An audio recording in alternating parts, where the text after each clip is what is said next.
So the Ballerina movie is out, and my God, I don't think I've spent so much time on my phone during a movie.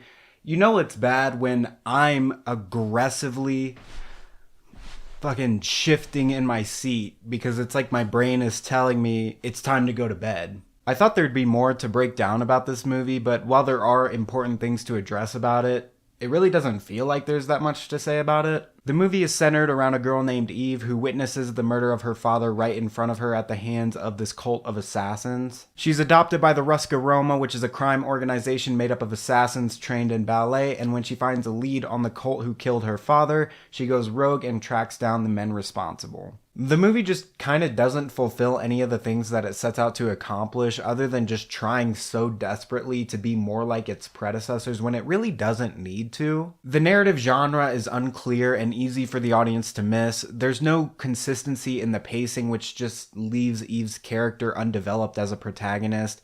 The lore that the movie is expanding on just doesn't, and worst of all, there's no theme to the movie. The clear choice of a theme for this movie is, in my opinion, ballet. The whole idea is that these women are trained to be killing machines, but they're also dedicated dancers so that their fighting style has sort of a feminine gracefulness to it. But in practice, the hand-to-hand combat is no different than any of the other previous John Wick movies. If anything, it's actually more aggressive like boxing rather than a more elegant martial art like Taekwondo, which literally looks like ballet but in fighting form. Fans would expect to get more background on the Roma or the director, but it's kind of dropped after the first act. We never really see how ballet directly ties into the Roma's fighting style. We just get a couple scenes of ballet and then a couple of other scenes of fighting and firearm training. The pacing isn't bad or anything, it's just not really considered. It feels like most of the movie is just fighting, with no real chance for this train to cool its engine off in order for Eve to do some actual investigation in the search for her father's killers. More importantly, it just simply robs Eve's character of any time to develop or build a connection with the audience, and it's nothing against her amazing fighting skills or anything, but it's just that she's so busy fighting in general that she ultimately is just the same person at the end of the movie as she was at the beginning. Which brings me to the narrative genre. It's actually another revenge story, but the setup for it is so vague and unclear that it comes off more like an origin setup rather than an actual narrative setup. The two keys to setting up a revenge/grief story is, one, you need to have a very special moment between the protagonist and the loved one that they are about to lose. In The Last of Us, this came in the form of Sarah fixing Joel's watch for his birthday. In American Assassin, it came in the form of Mitch proposing to Katrina in a very romantic way that caught her off guard. And two, you have to show the brutality. In The Last of Us, Sarah dies a horrible death. You can see her crying and just bleeding out. You can hear her screams.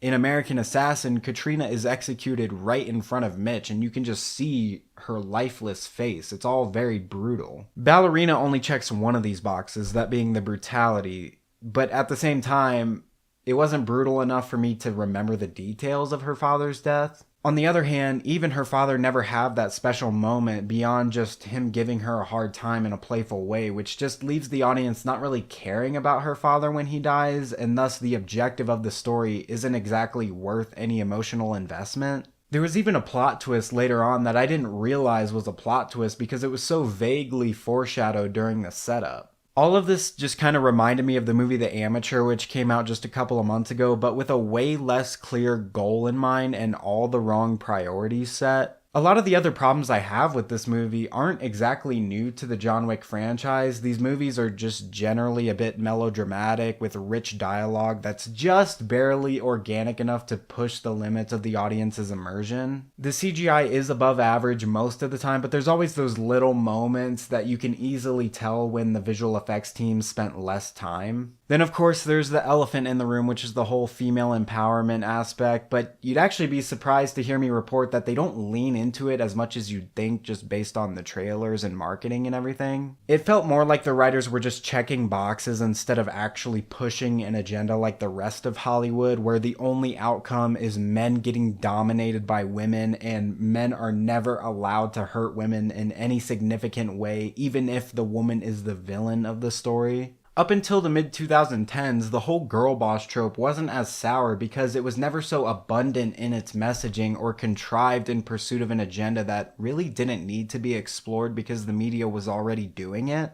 A perfect example of this would be Lara Croft, the Tomb Raider. She was absolutely a girl boss, but everyone liked her because there was a sense of believability built by organic development of her capabilities, and no one really questioned this because it was clear that the creators didn't have an answer in mind when making her. It's like, yeah, she's unrealistic, but so are superheroes, and everyone loves them too, because there's only so much disbelief that an audience can suspend, and like superhero movies, girl bosses like Lara Croft accommodated the audience. And with Ballerina, it's like they still felt the need to prove Eve's strength to the audience in order to justify her capability throughout the rest of the movie. But the thing is, like, at the same time, they don't really lean into the whole rigorous childhood training trope, and it almost comes off like either cocky or just like incompetent writing, one of the two. And we've all heard this spiel a gazillion times because that's how consistent it is in Hollywood. But in this day and age, there's almost nothing that could convince an audience that Ana de Armas is able to take out dozens of men twice her size in the contextual tone that this movie sets. And usually I could ignore it if they really did try to make it look genuinely real, but with how consistent it is these days, this is just where I draw the line. And I know most people drew the line a long time ago, so I'm a little bit late to the party, but at this point moving forward, I'm just not going to tolerate it anymore. Anyway, the worst part of the movie came in the form of the sparring scene where Eve correctly tells her trainer, who's also a woman, that her opponent, who's a man twice her size, is too strong for her. And her trainer responds by saying, "Do you really think that strength has anything to do with it? Fight like a girl, improvise, adapt, cheat." So what does Eve do to outsmart her opponent? She just kicks him in the nuts, just absolutely rupturing the shit out of both of his testicles. And she does this to multiple men throughout the movie. And it's just weird to me because it's really just pushing the most backwards and opposite message that they were going for, which is that the only way that women can defeat men is if they cheat and use dishonorable tactics. And again, this actually isn't new to the John Wick franchise. In the first movie, John takes out like a dozen dudes, and then when he's faced with a woman, she has the upper hand on him for a while. He does end up winning the fight, but that scene was pretty woke for its time. But I mean, besides the scenes where she's fighting people in high heels and is able to hold a giant metal door shut as a fucking grenade goes off right on the other side, the enemies that Eve faces are actually pretty consistent and believable in their outcomes. She actually fights multiple women throughout the movie, and the writers definitely weren't afraid to let her get beat up on a little bit by men, so I will give them credit for that at least, but the tone of the movie is still clearly contrived girl boss. All of this is so ironic because something I brought up a couple months ago in my Warfare review was the difference between movies that entertain like a circus and movies that entertain like ballet. This movie entertains like a circus because, like I said earlier, it just feels like the whole movie is just fighting. And me personally, I actually really like ballet. It would explain why I care so much more about the stories in movies rather than anything else.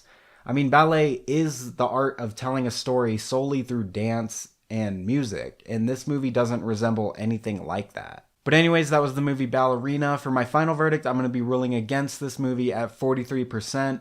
It's just that if I took my sister, who is an actual ballerina, to see this movie, she would be utterly disappointed because they tried so hard to make Eve into John Wick instead of just making her her own character who's just a girl with actual femininity and grace to her presence. Should you go see it? That sort of depends. If intense action and fighting scenes are the only thing that really get you into the theater, then Ballerina is a perfect movie for you.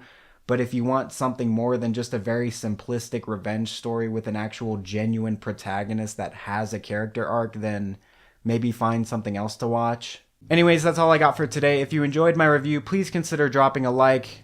Next week, we've got How to Train Your Dragon coming out, which is going to be a big one. So make sure you're subscribed with notifications turned on so you don't miss possibly my biggest review yet.